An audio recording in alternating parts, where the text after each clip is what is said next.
Alright. This year is getting a little complicated for investors. And some people in the Trump administration seems to maybe wish to kill off the dollar on purpose. But let's take a step back, because we need context. For over a century, investors worldwide have counted on the stability of the American economy. America is the strong bull. The market cap reaches $62 trillion at the end of 2024. The US dollar currency dominates trade in every good and commodity, and the system is made strong by a Federal Reserve that promises low inflation and was actually achieving this goal until 2024. But in just a few weeks, we've seen these ironclad assumptions replaced by painful doubts. This has brought to a loss of $10 trillion in the stock market in just 4 weeks, a loss of the US dollar of almost 10% in just 2 months, and news are talking of an upcoming recession that could sink the US stock market even further into the abyss. All of this is raising concerns that investors may be losing confidence in the US. So, while last year everybody was boasting about the US market, in just a couple of weeks the trade war from the Trump administration has raised tariffs by roughly a factor of 10, triggering a chain reaction that called into question American dominance and created a lot of uncertainty. Now America's economy is nearing recession, rupture of supply chains, boosted inflation, and scared consumers. And this comes as America's bad fiscal position, which was historically bad, is becoming even worse, with a federal debt of over 120% of GDP. We must not forget that the dollar's position as global reserve currency has been nurtured by administration of both parties, right and left, for decades, of course, because it helps keep down US borrowing costs and allows Washington to project power abroad. Global trust and reliance on the dollar was built up over a half a century or more, but it can be lost in the blink of an eye. These are the words of the economist Barry Eichengreen from University of California, Berkeley, and it seems like this is happening at this very moment. Now look, we've been talking about the dollar losing power since decades, but what worries me now is that some important figures in the Trump administration are actually bringing up the argument that the erosion of the dollar's global status could actually be beneficial for the US. Yes, you heard that right, because while tariffs and economic instability are surely making the global markets unstable, the deeper cause of the dollar's decline could be that the Trump administration, or at least part of it, thinks that the reserve currency status of the dollar is more of a burden to the US economy than a blessing. Their argument is that if the US destroys the dollar status in the international monetary system, making it permanently weak against other currencies, a more depreciated dollar might reduce the trade deficit and attract manufacturers to the US. Okay, let me reflect about this a moment. Weaker dollar, stronger economy. Weak dollar, strong economy.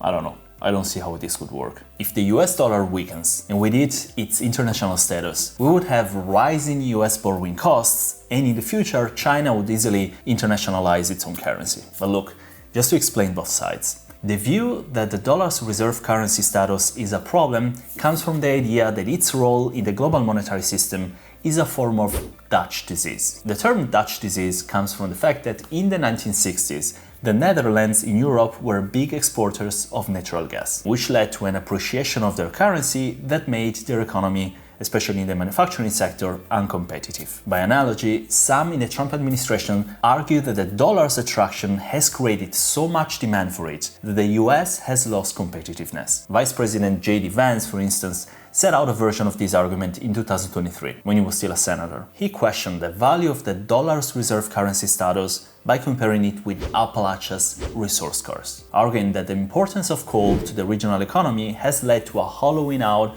of the region's industry, leaving it less diversified and less dynamic than it might have been. When I think about and read about the history of Appalachia and the resource curse, I'm struck by the idea that you could make a similar argument about the reserve currency status of the United States dollar. Yeah, I'm not sure about that. I believe dethroning the US dollar is much like opening Pandora's box. You don't know exactly what's going to come out of it, but most likely nothing positive. Look at what's happening now just because of a slow decrease in dollar value. Usually, if you're an American traveling abroad, you can buy more with a stronger dollar and less with a weaker one. But now, the price of imports like French wine or South Korean electronics or whatever else could cost more, not only due to tariffs, but a weaker currency too. And this is going to negatively affect the economy and the consumers. And the loss of global reserve currency status could hit US consumers also with higher rates for mortgages, for example, or car financing deals, because lenders can start demanding more interest for the added risk. But Vice President Vance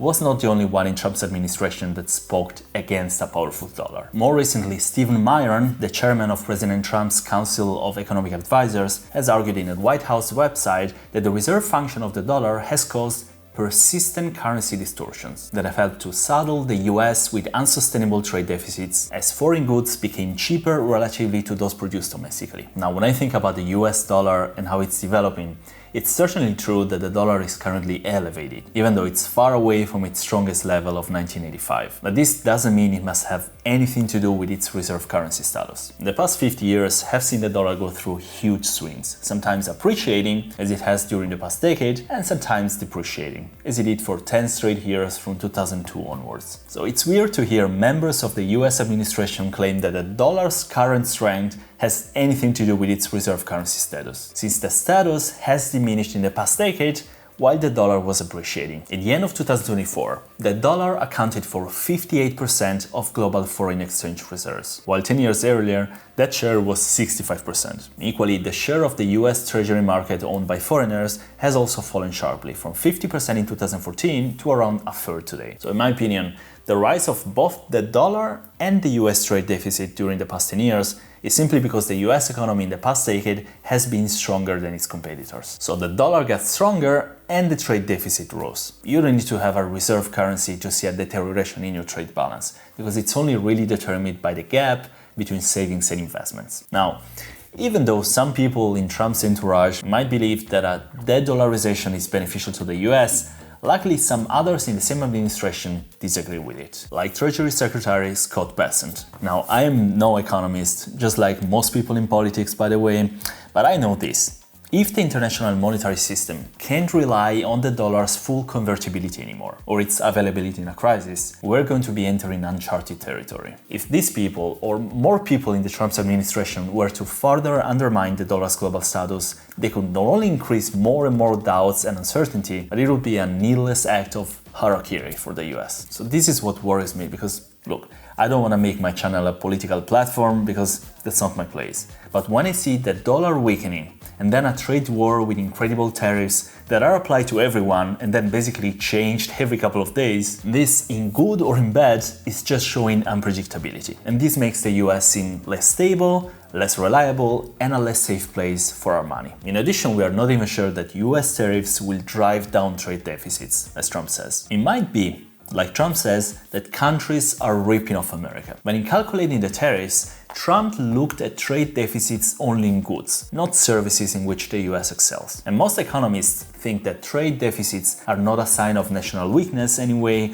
because they do nothing to impede economic growth and prosperity. Add this to other things, like the fact that Trump has repeatedly threatened to chip away at the independence of the Federal Reserve, and you can imagine how this year is probably going to be a decisive year for the future of the United States in the global economy. Yes, because to add to the roller coaster, when 2 weeks ago the chair of the Fed, Jerome Powell, said that he wanted to wait to make any rate moves, Trump said this, saying his termination cannot come fast enough. But just a week later, he said the complete opposite. No, I have no intention of firing him. Now, luckily, there are economists that believe that the dollar weakness is just reflecting anticipation of higher inflation due to tariffs, and that even if investors aren't as comfortable holding dollars as they used to be, they really don't have much of a choice. No other currency or other asset, like yuan or Bitcoin or gold, is vast enough to handle all the demand at the moment. Now, let's see if the US dollar can or will actually collapse. First of all, I want to show you an article from Schwab, which is unfortunately 2 months old, but still the arguments that Schwab makes are valid even today. Schwab doesn't see the dollar losing dominance anytime soon. Countries facing economic pressure from tariffs or the threat of tariffs are discussing moving away from the dollar as the primary currency for trade. Demand for the United States dollar is still strong though. Foreign holdings of US Treasury securities have grown since 2013, as you can see in the chart,